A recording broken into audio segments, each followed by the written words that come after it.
ವಿಶೇಷವಾಗಿ ವೀರಪ್ಪ ಮೊಯ್ಲಿ ಅವರೇ,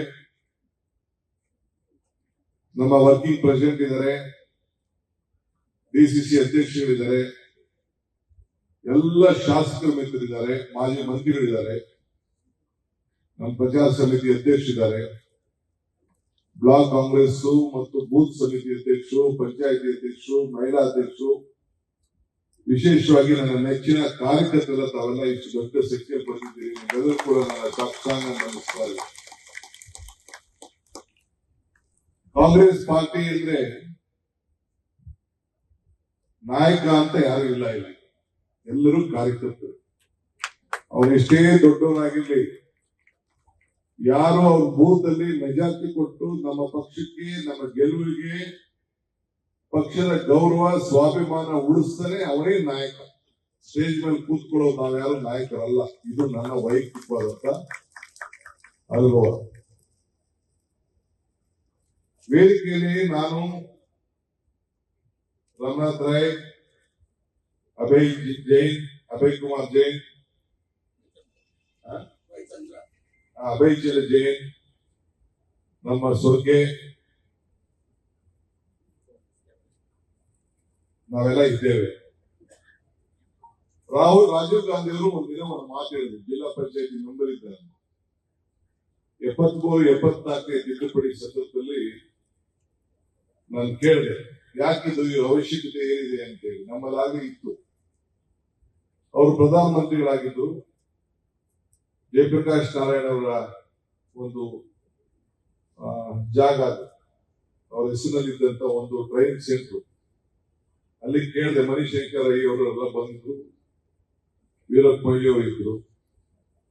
ಕೇಳಿದಾಗ ಏನಂದ್ರು, ಈಗೆಲ್ಲ ಕಾಲೇಜ್ ಎಲೆಕ್ಷನ್ಸ್ ಎಲ್ಲ ನಿಂತೋಗ್ಬಿಟ್ಟಿದೆ. ಈ ದೇಶಕ್ಕೆ ಪ್ರಜಾಪ್ರಭುತ್ವದ ವ್ಯವಸ್ಥೆಯಲ್ಲಿ ಪಂಚಾಯತಿಂದ ಪಾರ್ಲಿಮೆಂಟ್ ವರೆಗೂ ನಾಯಕರು ಬೇಕು. A leader is one to create leaders, not followers ಅಂತ ಹೇಳಿ. ಹಂಗೆ ವೀರಪ್ಪ ಮೊಯ್ಲಿ ಅವರು 85ರಲ್ಲಿ ಅವರಿಗೆ ಸಿಕ್ತಂತ ಅವಕಾಶದಲ್ಲಿ, ಈಗ ಯಾರು ನನ್ನ ಹೆಸರು ಹೇಳೋದಲ್ಲ, ಸುಮಾರು 45 ಜನ ಯಂಗ್ಸ್ಟರ್ಸ್ಗೆ, ನಿಮ್ಮ ಜಿಲ್ಲೆಯಲ್ಲೂ ಕೂಡ ಅವತ್ತು 7-8 ಜನ ಯಂಗ್ಸ್ಟರ್ಸ್, ಎಲ್ಲರೂ ಕೂಡ, ಅಂದ್ರೆ ಅವಿಭಾಗ ಜಿಲ್ಲೆಯಲ್ಲಿ ಎಲ್ಲರೂ ಕೂಡ ವಿಧಾನಸಭೆಗೆ ಸ್ಪರ್ಧೆ ಮಾಡಿ MLA-ಗಳಾಗಿ ಮಂತ್ರಿ ಮಾಡಲಿಕ್ಕೆ ಒಂದು ಅವಕಾಶವನ್ನು ಮಾಡಿಕೊಟ್ಟವರು ಇಡೀ ರಾಷ್ಟ್ರದಲ್ಲಿ ವೀರಪ್ಪ ಮೊಯ್ಲಿ ಅವರನ್ನ ಯಾರು ಕೂಡ ಮರೆಯಲಿಕ್ಕೆ ಸಾಧ್ಯ ಇಲ್ಲ. ಅವ್ರು ಹೇಳಿದ್ದು ಸತ್ಯ. ಅವರ ಊರಿನಲ್ಲಿ ಬಂದು, ನಾನು ಅವ್ರ ಶಿಷ್ಯ ಗುರುವಿಗೆ ಸಂಸ್ಕಾರ ಮಾಡೋದು, ಅಭಿನಂದನೆ ಮಾಡೋದು ನನಗೂ ಕೂಡ ಬಹಳ ಮುಜುಗರ.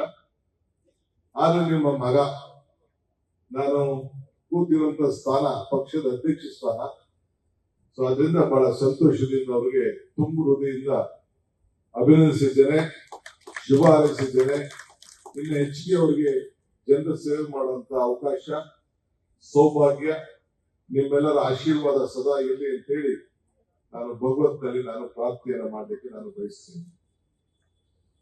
ಬಂಧುಗಳೇ, ಮಾರ್ಚ್ 11ನೇ ತಾರೀಕು ಅಂದ ತಕ್ಷಣ ನನಗೆ ಸೋನಿಯಾ ಗಾಂಧಿ ಅವರು ಫೋನ್ ಮಾಡಿ, ನೀನು ಕಾಂಗ್ರೆಸ್ ಪಕ್ಷದ ಅಧ್ಯಕ್ಷರಾಗಿ ಜವಾಬ್ದಾರಿಯನ್ನು ತೆಗೆದುಕೊಳ್ಬೇಕು ಅಂತ ಹೇಳಿ ಫೋನ್ ಮಾಡಿ ತಿಳಿಸಿದ್ರು. ಅನೌನ್ಸ್ಮೆಂಟ್ ಆಯ್ತು. ಇಲ್ಲಿಗೆ 5 ವರ್ಷ ಹತ್ತಿರ ಬರ್ತಾ ಇದೆ. ಬಹಳ ಕಷ್ಟದಲ್ಲಿ ಜವಾಬ್ದಾರಿಯನ್ನ ತೆಗೆದುಕೊಂಡೆ. ದಿನೇಶ್ ಗುಂಡೂರಾಯರು ಅವರು ನೈತಿಕವಾದ ಹೊಣೆಯನ್ನು ಹೊತ್ತು ಎಲ್ಲ ನಮ್ಮ ಅಸೆಂಬ್ಲಿ ಬೈ ಎಲೆಕ್ಷನ್ಗಳನ್ನೆಲ್ಲ ನಾವು ಸೋತಿದ್ದವು. ಸಿದ್ದರಾಮಯ್ಯನವರು ಕೂಡ ವಿರೋಧ ಪಕ್ಷದ ನಾಯಕರಾಗಿದ್ರು. ಅವರು ಕೂಡ ಜವಾಬ್ದಾರಿ ಎತ್ಕೊಂಡು ಅವರು ರಾಜೀನಾಮೆ ಕಳಿಸಿದ್ರು. ಈ ಮಧ್ಯದಲ್ಲಿ ಶ್ರೀಮತಿ ಸೋನಿಯಾ ಗಾಂಧಿ ಅವರು, ಇಲ್ಲ ನೀನೇ ಪಕ್ಷದ ಅಧ್ಯಕ್ಷ ಆಗ್ಬೇಕು ಅಂತ ಹೇಳಿ ನನಗೆ ಮತ್ತು ವಿರೋಧ ಪಕ್ಷದ ನಾಯಕ ಸಿದ್ದರಾಮಯ್ಯನವ್ರನ್ನ ಮರು ಆಯ್ಕೆ ಮಾಡಿ ಅವ್ರಿಗೆ ಕಳಿಸ್ಕೊಟ್ರು. ಅಲ್ಲಿಂದ ಇಲ್ಲಿವರೆಗೂ ನಾವು ನಡ್ಕೊಂಡು ನಾವು ಬಂದಿದ್ದೇವೆ. ನಮ್ಮ ಕಾಪು ನಮ್ಮ ಪಕ್ಷದ ಮುಖಂಡರು ಸುಧೀರ್ ಮುರಳಿ ಅವರು ಒಂದು ಮಾತು ಹೇಳಿದ್ರು. ಇಲ್ಲಿ ನಾನು ಬರ್ಬೇಕಾದ್ರೆ ನನಗೆ ದೊಡ್ಡ ಸ್ವಾಗತವನ್ನ, ಅದ್ಯಾವುದು ಗಂಡು ಭೂಮಿ, ನಾಡಿನ ಭೂಮಿ, ಹಿಂದುತ್ವದ ಭೂಮಿಗೆ ಸ್ವಾಗತ ಮಾಡ್ತಾ ಇದೀವಿ ಅಂತ ಹೇಳಿ ನನಗೆ ಸ್ವಾಗತ ಕೋರಿದ್ರು ಅಂತ ತಿಳಿಸಿತ್ತು. ಅದಕ್ಕೆ ಅವರು ಬಹಳ ಚೆನ್ನಾಗಿ ಅದಕ್ಕೆ ಉತ್ತರವನ್ನ ಕೊಟ್ಟಿದ್ದಾರೆ. ನಾನು ಅದಕ್ಕೆ ಹೆಚ್ಚಿಗೆ ನಾನು ಏನು ಹೇಳಲಿಕ್ಕೆ ನಾನು ಹೋಗುದಿಲ್ಲ. ಅವ್ರು ಬಿಡಿ, ಫಸ್ಟ್ ಅವ್ರ ಮನೆನ ರಿಪೇರಿ ಮಾಡ್ಕೊಳ್ಳಿ, ರಿಪೇರಿ ಮಾಡ್ಕೊಳ್ಳಿ. ಅವ್ರು ಹೇಳ್ದಂಗೆ ಅವ್ರು ಯಾಕೆ ರಾಜೀನಾಮೆ ಕೊಟ್ಟರು ಅಂತ ಕೂಡ ನಮ್ಮ ನಿಮ್ಮ ಕ್ಷೇತ್ರದ ಜನತೆಗೆ ತಿಳಿಸ್ತು. ಅವ್ರ ಪಕ್ಷದಲ್ಲಿ ನಾವ್ ಏನ್ ಮಾಡ್ದು ಅಂತ ಹೇಳಿ, ಅವರು ಕಾಂಗ್ರೆಸ್ ಪಾರ್ಟಿ ಏನ್ ಮಾಡಿದೆ, ಬಿಜೆಪಿ ಅವರು ಏನ್ ಮಾಡಿದ್ದಾರೆ ಅಂತ ಹೇಳಿ ಇದು ಸುಮ್ಮನೆ ಅಲ್ಲೆಲ್ಲ ಸ್ಟೇಟ್ಮೆಂಟ್ ಕೊಟ್ರು ಆಲ್ದು. ನಾನು ಸುಧೀರ್ಗೆನೆ ಇಲ್ಲಿ ಹೇಳ್ತೀನಿ, ಇಲ್ಲಿ ಇದೇ ಒಂದು ವೇದಿಕೆಯಲ್ಲಿ ಫಿಕ್ಸ್ ಮಾಡೋಣ. ಅಲ್ಲ, ನಮ್ ಸುಧೀರ್ಗೆ ಹೇಳ್ತೀನಿ, ಒಂದ್ ಕಡೆ ಸುಧೀರ್ ನಿಂತ್ಕೊಳ್ಳಿ, ಒಂದ್ ಕಡೆ ಸುಧೀರ್ ನಿಂತ್ಕೊಳ್ಳಿ. ಈ ರಾಜ್ಯದ ಜನತೆ ತೀರ್ಮಾನ ಮಾಡ್ತಾರೆ. ನಾನೇನು ಬಂದದಕ್ಕೆ ಉತ್ತರ ಹೇಳ್ಬೇಕಾಗಿಲ್ಲ, ನಮ್ಮ ಸುಧೀರೇ ಸಾಕೋದಕ್ಕೆ. ನಮ್ಮ ಇತಿಹಾಸ ಏನ್ ಮಾಡಿದೆ, ಏನ್ ಕೊಟ್ಟಿದೆ ಈ ದೇಶದಲ್ಲಿ. ಈಗ ವೀರಪ್ಪ ಮೊಯ್ಲಿಯವರು ಮನಮೋಹನ್ ಸಿಂಗ್ ಅವರ ಮುಖ್ಯಮಂತ್ರಿ ಆಗಿದ್ದು, ಪ್ರಧಾನಮಂತ್ರಿ ಆಗಿದ್ದು ಇತ್ತು. ಆಗೇನ್ ಕೊಟ್ರು? ಆಹಾರ ಭದ್ರತೆ ಕಾಯ್ದೆ, ಉದ್ಯೋಗ ಖಾತ್ರಿ ಯೋಜನೆ, free education, right to education, right to information. ನಮ್ಮ ಅರಣ್ಯ ಇಲಾಖೆಯಲ್ಲಿ ಎಲ್ಲರೂ ಕೂಡ ಪರಿಷ್ಕರಣೆ ಎಲ್ಲರೂ ಕೂಡ ಭೂಮಿ. ನಾನು ಬರೀ ಇದೊಂದು 5 ವರ್ಷದ ಮಾತು ಹೇಳ್ತಾನೆ. ಹಿಂದೆ ನಾನು ಇಂದಿರಾ ಗಾಂಧಿ ಕಾಲದ ಹೇಳ್ತಾ ಇಲ್ಲ, ರಾಜೀವ್ ಗಾಂಧಿ ಕಾಲದ ಹೇಳ್ತಾ ಇಲ್ಲ, ಇನ್ನೊಂದು ಹೇಳ್ತಾ ಇಲ್ಲ.